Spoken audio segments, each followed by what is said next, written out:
Well, good day, friends. This is Dr. Bob Hamilton, and I am the host of the Hamilton Review, where kids and culture collide. Thank you for making us part of your day. I know you're busy people out there who are listening to this podcast. I appreciate the fact that you have chosen to tune in today. This particular week, a busy week, Christmas week, and hopefully this will bring you some encouragement and some solace and some peace in the midst of a hectic and busy life. And so thank you for tuning in. If you like what you hear, tell a friend. We're building an audience, and because, and I say this every week, because the people I bring on this show are pretty remarkable people. And today is a really wonderful day. It's an honor for me to welcome to the Hamilton Review a very special person in my life. His name is Pastor Harold Warner. Pastor Warner from Tucson, Arizona. Welcome to the Hamilton Review. Thank you, Dr. Bob. It's a blessing to be here, to be invited, and finally to make it happen. Well, we're going to make it happen. And I'm Pastor Warner is going to share a little of his thoughts about Christmas today. But I want to give a little bit of backdrop on Pastor Warner. I've known him for many, many years now. He is a pastor of a congregation in Tucson, Arizona. The church is called Door Christian Fellowship, and it is near the airport if you're looking for a good church over there in Tucson, over on Arlington. Correct, is that the street, Pastor? Irvington. Irvington. Okay, very close. Irvington. Yeah. I knew that was wrong when I said Arlington. Irvington. Over the years, Pastor Warner has a vision. Part of that vision is to raise up strong men who have a heart for God, a heart for people, and send them out into other places in the world and establish new congregations. And in fact, over the years, Pastor Warner has been wildly successful in this. He's 550 congregations have been birthed, if you will, from that congregation in Tucson, Arizona, and really the spread of that. We can talk about that a little bit, Pastor, but the spread has been really international. There are churches all over the world that look to Pastor Warner for leadership. So I have to say that in that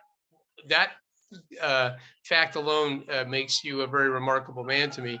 He's also been married for over 50 years to his lovely wife, Mona. I know Mona too. Yeah. They're very different people, I have to say, friends. Pastor Warner and Mona are different. Mona, if you're listening, I'm chuckling as I say that. But Pastor Warner, I'm going to turn the microphone over to you. I like to have my guests tell a little bit about themselves before we dive into the topic today, which is going to be Christmas, your thoughts on Christmas. But Pastor Harold Warner, the microphone belongs to you. Well, I appreciate that, Dr. Bob. My whole life is the result of the grace of God. I think of where Paul said, by the grace of God, I am what I am. And that's something that's very, very real from the time that I gave my life to Christ, which was November 15th, 1970. So that was 52 years ago. And, I am like a lot of people. This was during the Jesus movement, they called it, where lots, waves of young men and women were seeing that Christ was the answer for their lives.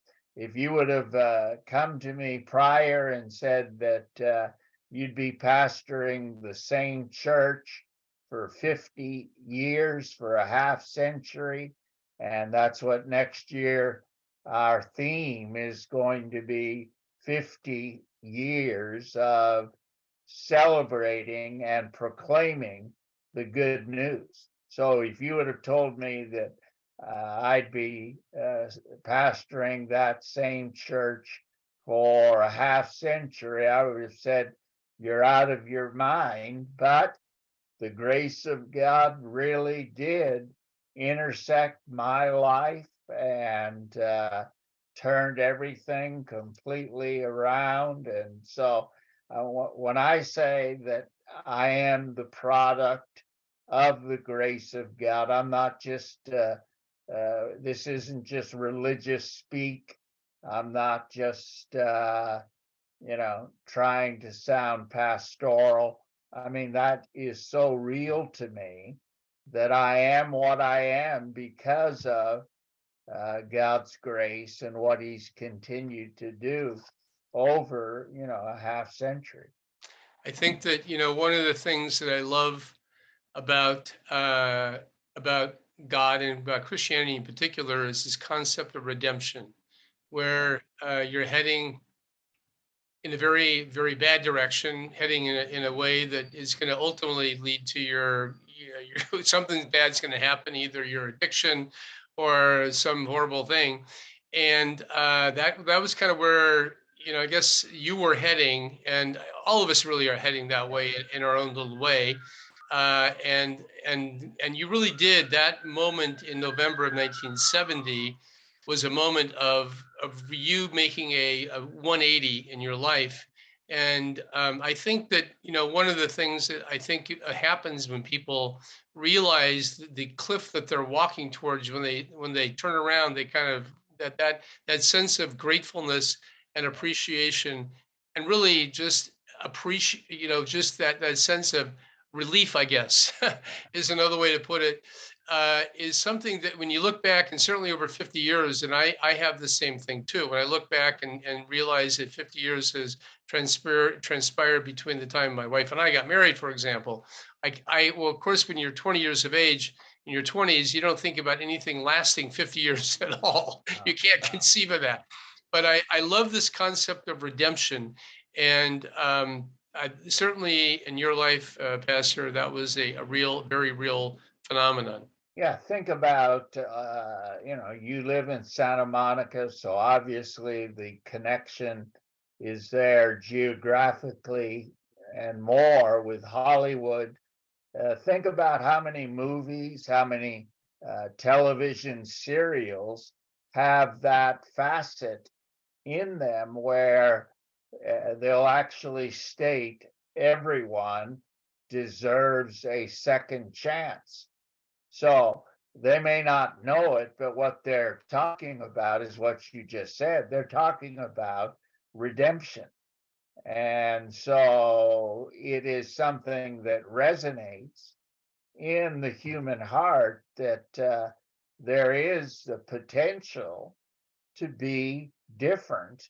And for my life, like you said, to do a 180 and something that has lasted on top of it. It wasn't just a one off on Sunday night a long, long time ago. It's shaped who I am, what I believe, how I live, the goals that I've set for my life.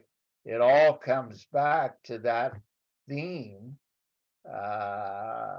of redemption. And so it is something that resonates in the human heart. As a matter of fact, the night that I went to a church service, and I hadn't been in a church service like this ever, what really drew me was the fact, and I heard that Jesus could change my life. And so that fact was something that grabbed hold of me, my attention, and then my response to that, that there was the possibility that things could change.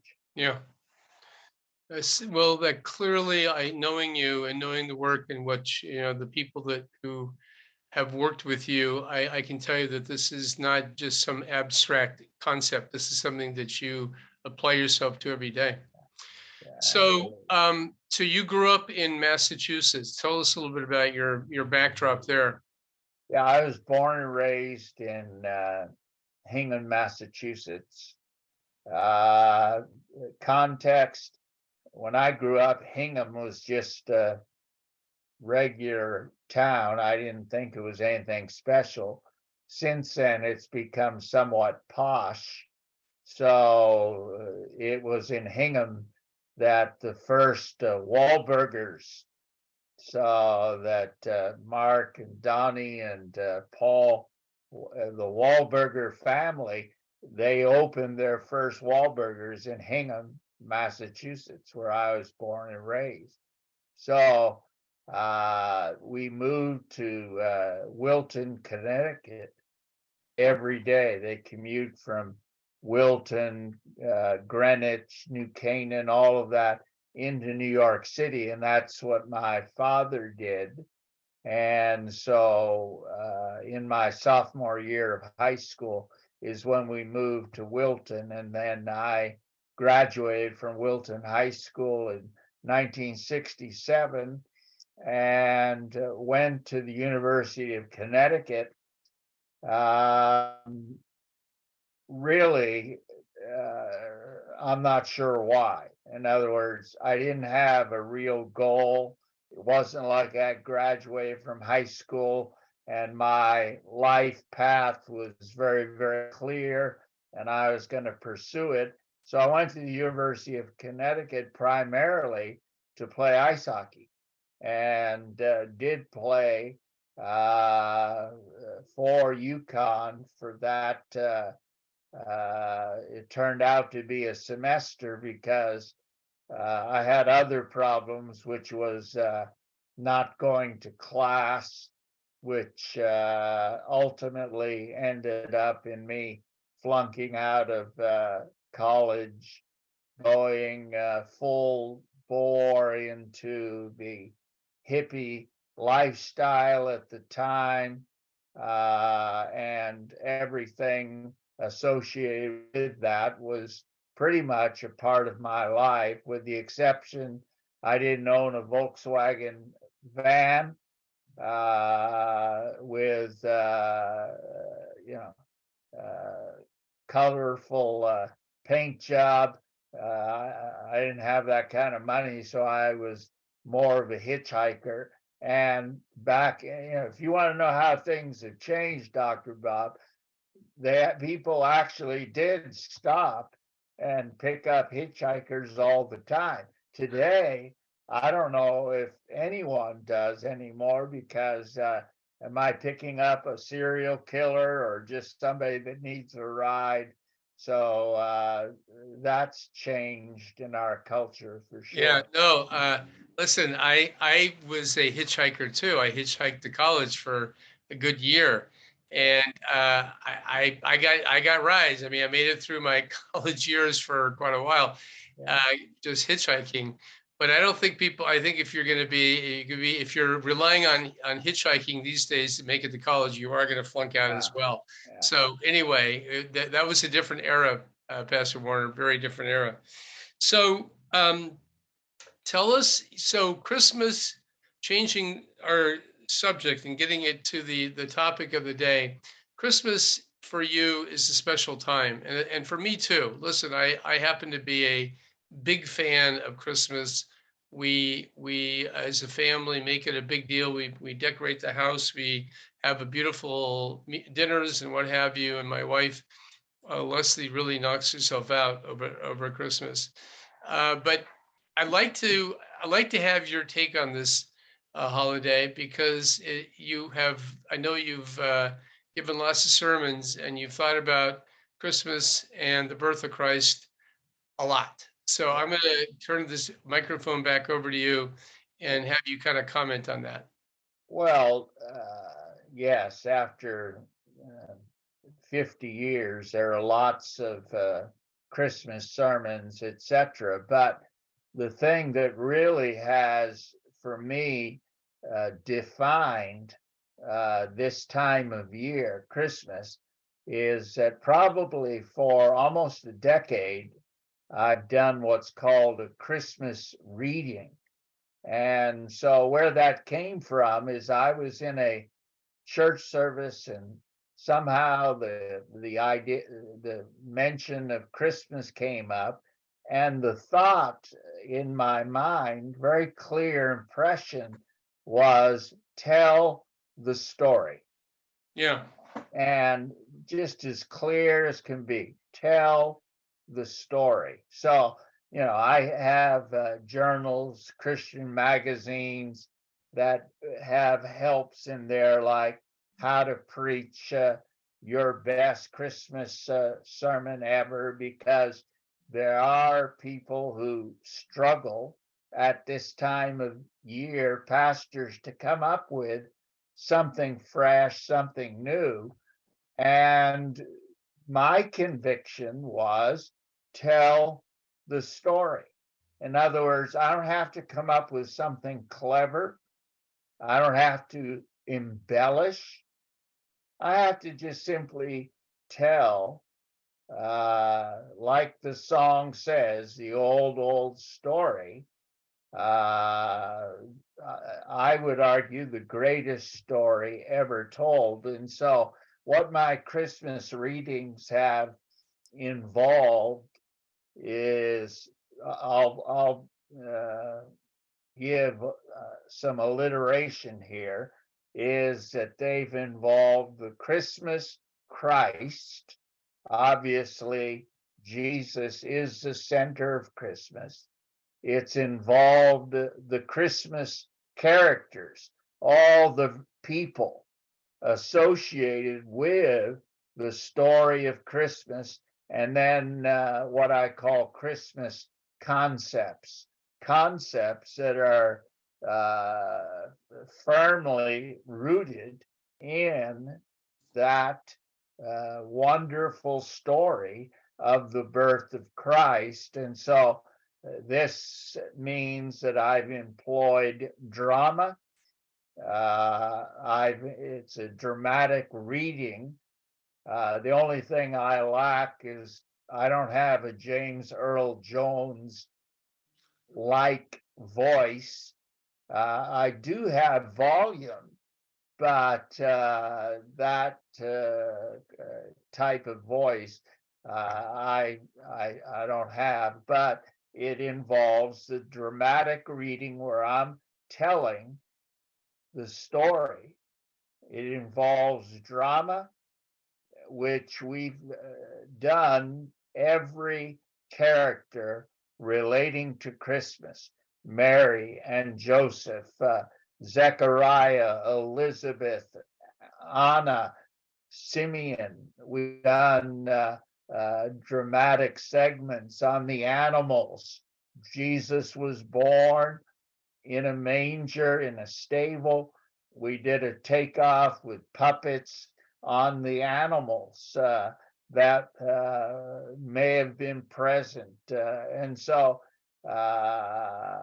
this year, I'm very inspired, and I take the title from Shakespeare. And this year's reading is going to be What's in a Name? So it's going to probably, it's opening with our take on Romeo and Juliet, her famous line of what's in a name, a rose by any other name would smell just as sweet. And that may be true when it comes to the fragrance that a rose gives off, but to suggest that names are not important is foolish. Yeah. And so I'm sorry, I'm going to have to disagree with William Shakespeare. But That's allowed on this show, by the way. That's fine. yeah. But what captured me was this whole idea: what's in a name? And how in the Christmas story, whether it was the angel who visited Mary, it was very specific. You shall call his name Jesus. And then the reverse side is when the angels visited Joseph, and to Mary, it was an announcement. To Joseph, it was a rescue mission to keep him from doing something that would turn out disastrous, because he gets the news that Mary, who is a virgin, is now conceived and with child. And just imagine the mental battle that would ensue. And so he's going to put her away, because betrothal was something much more serious than just our engagement. But the angel visited him to say, no, don't do that. What's happened is this is of God. And again, the emphasis, you shall call his name Jesus. And so in Matthew's account of the birth of Christ, that was the last phrase, and he named him Jesus. And so names mean something. Sure. So you're a pediatrician. They've done lots of research on the impact that names have on people. That there is research that their trajectory and their success in life is related to names. And so, why is it that the fastest man in the world, now his record has been broken, but his name was Usain Bolt, and he's the fastest man, at least running the 100 meters so there are lots of and I can't vouch for the research, but names are important. And so it wasn't like a couple that's expecting. And let me just clarify one thing when you introduce me, is we don't just send out good men, we send out good couples. And so because the wife is instrumental in that man's success, and yours truly is state's evidence number one. But naming wasn't just something, they didn't just get a book about cute children's names, especially in Jewish culture. When you named a child, this had major impact on their life, their future, and their mission. And so it's so specific. You shall call his name Jesus. And so I've got an article, Dr. Bob, you'd like this, that, the song All I Want for Christmas, which happens to be Mariah Carey's song, All I Want for Christmas, is the number one listened to Christmas song in history. And so the title is All I Want for Christmas, is a song that mentions Jesus. So you shall call his name Jesus. And so I'm looking at this, that Mariah Carey came out number one, and then followed by a group called Wham, and their song Last Christmas, Ariana Grande's Santa Tell Me. All of these are the most, according to Spotify, the most listened to Christmas song. And so he's saying, All I Want for Christmas is a song that mentions Jesus. It uses that name.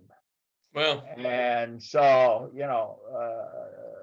there are a lot of things so associated so with. Pastor, tell us the name Jesus. I don't recall exactly what the meaning of that name is. What is that name? I mean, in Hebrew or Aramaic would have been the Would language. have been a very, yeah, would have been a very common name.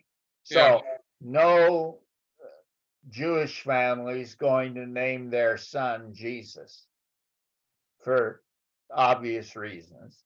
No Christian family is going to name their son Jesus. But when the angel said, "You shall call his name Jesus," he was talking about a very common Hebrew name, which would be similar to Joshua, Yeshua, Joshua, which means the Lord saves or the Lord rescues. And that's why that segue is so important.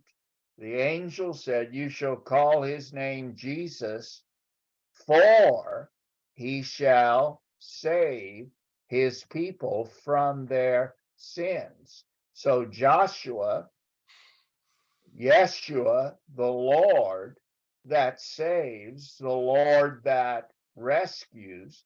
So even at his birth, what is declared in his name is his mission. Why did he come? Why are we even celebrating Christmas?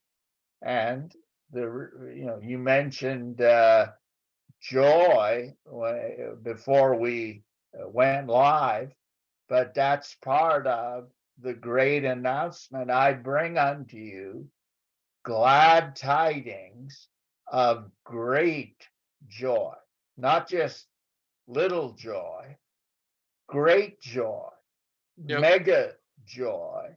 "For unto you this day is born in the city of David a Savior, which is Christ the Lord." So the angel's announcement in that heavenly anthem focuses on that a Savior is born. So that's what the name Jesus or Joshua means: the Lord who saves, literally who rescues. So we've come full circle. You mentioned how you talk so much about redemption. Well, his name, "You shall call his name Jesus." Why? Because he's going to save his people from their sin. The promise of redemption is wrapped up in this baby who is born. Yeah. And so, what's in a name? Well, with some, not a whole lot. But with this, everything is wrapped up in something as simple and yet powerful as a name. So uh, you can be sure that this Christmas reading, it will be very clear in especially the music, because we're going to use some of the old enduring hymns that have survived and endured for centuries. And we're going to use some more modern music that focuses on, oh, what a beautiful name. Yeah. Uh, I think about, just the concept also of Christmas, the idea that a savior would come into the earth, to earth in the form of an infant. Now, this is my world. I deal with infants all day long. I look at them and they're very immature human beings. They can't do anything on their own.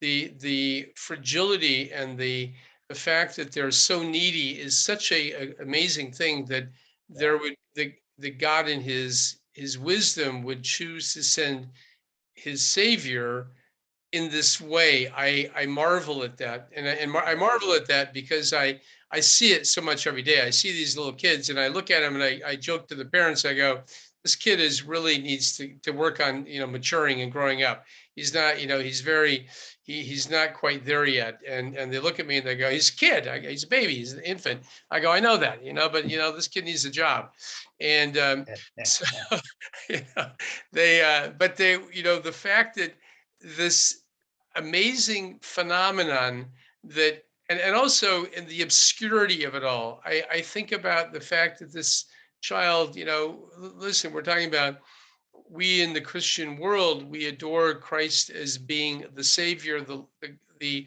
essentially a part of the triune God, the Trinity.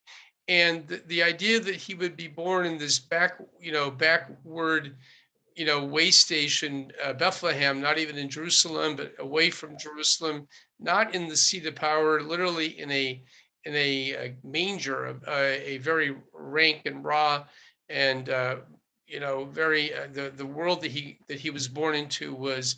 I mean, I can't think of a worse kind of situation to be born into, really, and put into a manger where the cows eat from that darn thing. So to me, that the humility of this is extremely moving. I look at that and I kind of go, wow, this is the nature of the Lord. The Lord Yeah. is loves humility, and I think that's because he's humble. I Yeah. guess we could say God is a humble God, and that's kind of a weird thing to say about the Lord of the universe, but there's a humility there that is so evident and so true. What I do you think think about that? to continue with that, I think perhaps even a better word is not just his humility, but his condescension. Yeah, And you're talking about the Creator God born, and in the text that I'm using in Matthew, you shall call his name Jesus, for he shall save his people from their sins. The next verse says that it might be fulfilled. And then he speaks about uh, Isaiah's prophecy that the name Emmanuel, which means God with us, and how much God condescended. So to be born as one of us yeah, is, that's breathtaking in its condescension. To be born in what you just said, an obscure, out of the way town of Bethlehem, not in New York City, not in London or Paris, not in Rome, but in Bethlehem is God's condescension. To be born in a stable is further his condescension. And then to live 33 years, a sinless life, three of them, his public ministry, identifying in every way with humanity, the humanity struggles. It says, in all points, he was tempted like we are, but without sin. It's this condescension, and then to ultimately die on a cross, which was the worst possible way to die. yeah, Uh, Again, God's condescension, the lengths that he went to reach you and I, or anyone today that's listening. Think about that. The God of the universe has humbled himself, he has condescended He's gone down and down and down and down. Why? To lift us up is truly good news. It is, we look at Christ and we talk about Jesus, his life, and as Christians, the name Christian is basically, it means that you're trying to live a Christ life existence. And certainly that sense of humility and that sense of just he was a person on this earth. He was a man of the common man. He didn't reside in among the wealthy or the elite by any means. He was a man who carried our burdens and our struggles, but he carried it very. He dealt with real people. He dealt with a lot of times the outcast, and this is another point of great example, I think, and you see this in people who try to do something for God, I guess, and try to live that Christian life. Um, that example of Christ and what he did and how he lived and the things he actually did is something I think is a challenge for everyone who calls himself a Christian. Well, and again, all of that is wrapped up in a name. Yeah. And just to be, it was, I guess, intended as a derogatory term, but we viewed it as a badge of honor, and that we were called Jesus freaks. And so, again, oh, they're just a Jesus freak. We thought, absolutely, and so the phrase that was common is, Jesus freak. Yes, whose freak are you? In other words, what captures your heart, your devotion, your zeal, your passion? So, uh, and, and I think, sitting here today, thinking about this has to be done by the weekend so we can have our one mandatory practice. But I can honestly say that I am still excited about the Christmas message and the fact that I get to tell the story. I don't have to, I get to. Yeah. And so to me, it's still, I'm glad that, and overlapping our theme as a church, and then even a wider fellowship next year is going to be the number 50, but 50 years of celebrating and proclaiming the good news. So, there's a lot of bad news in our world. And maybe what keeps me going, what keeps me passionate still, is that I get to proclaim good news. And I think that lots of people, the reason that they come to church is, hey, there's going to be good news. And the obvious connection that bad news sells, but good news is what saves and redeems and does all the things that we've talked about.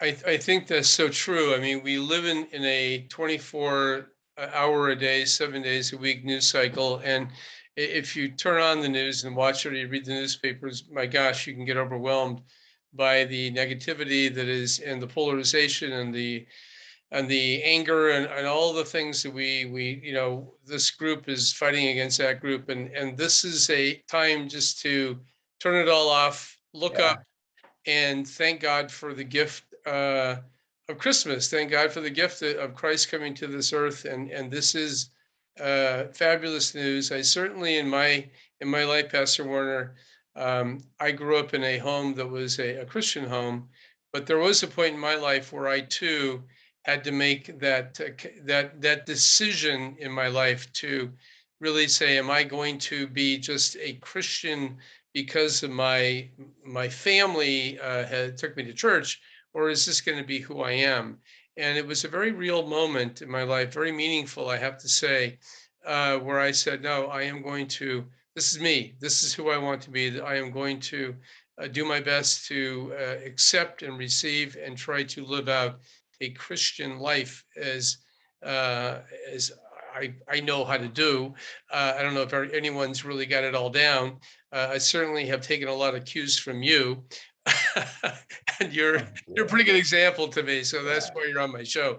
But anyway, but I have to say that, Christmas is that moment where we look at the world and say, light has come into this world. The people who were walking in darkness have seen a great light. And certainly that happened that happened to you. And I'll tell you, Pastor, that happened to me too. yeah. And you just confirmed probably next year's reading.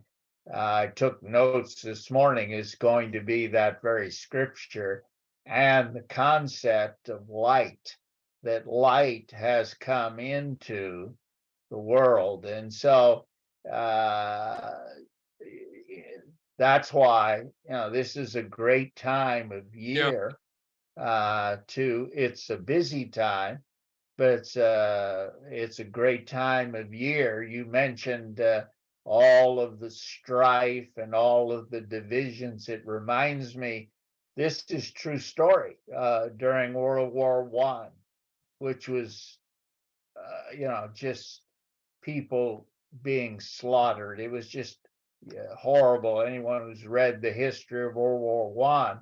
But when Christmas Day arrived, here they are, the Germans in their foxholes, the British in their foxhole.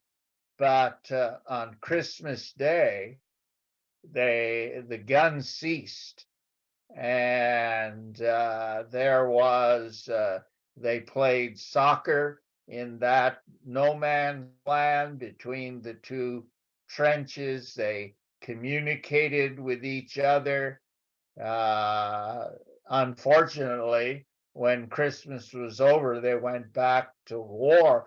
But I've got a hope that, you know what, in a world that is so contentious, that the good news, the hope of the gospel will, reach people's hearts. yeah, And so, that I'm writing, and so,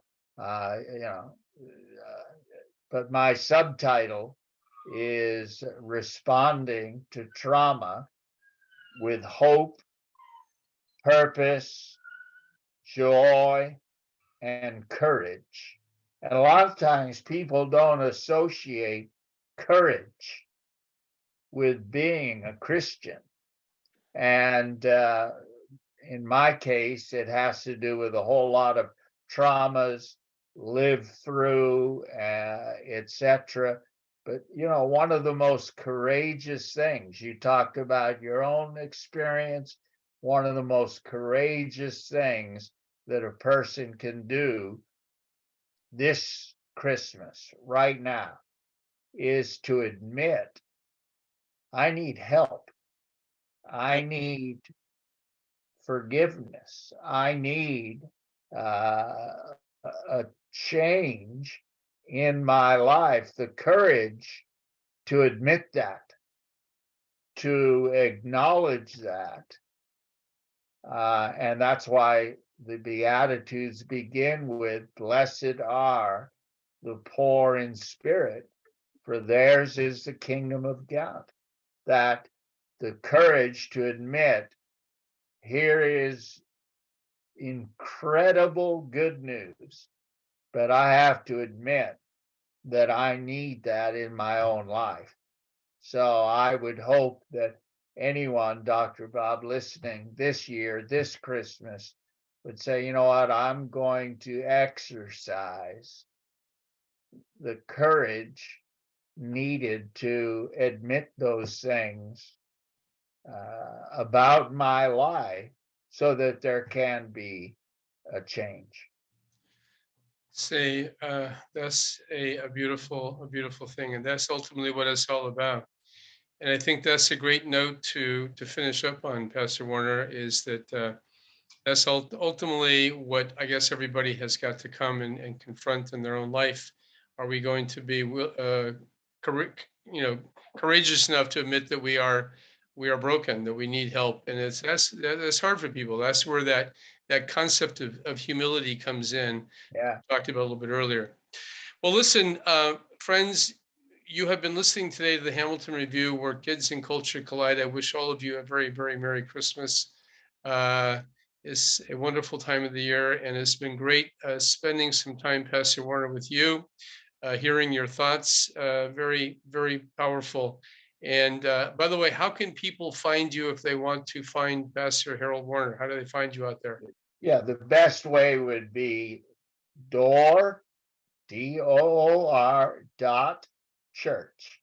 That's as simple as you just go door.church, and our website, our app, and all of those things, everything you need to know is available right there. Directions, biographies, who we are, what we do, and I have nothing to do with that because that's not my skill set, but I am surrounded by some very talented people that make me look a lot better than I am.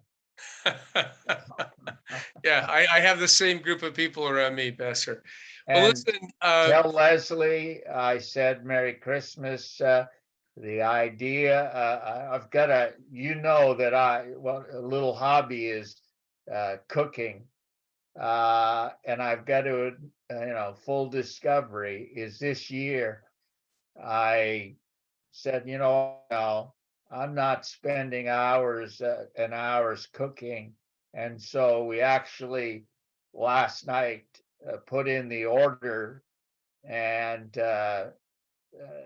good quality, but it's basically heat and serve. So I thought, oh I'm boy, going to save that time and that's effort. we're talking about courage. That takes a lot of Yeah, courage to do that after eating some of your meals, which are phenomenal. yeah. Listen, So my love to Mona and everybody over there in Tucson, Arizona. Have a great Christmas, friends. Thank you for joining us today in the Hamilton Review. And until next time, be well, be safe, and we look forward to seeing you. Bye bye. You have been listening to the Hamilton Review, where kids and culture collide. Thank you for allowing us to be a part of your day. Tune in again next week on Apple Podcast. Rate and comment and tell a friend.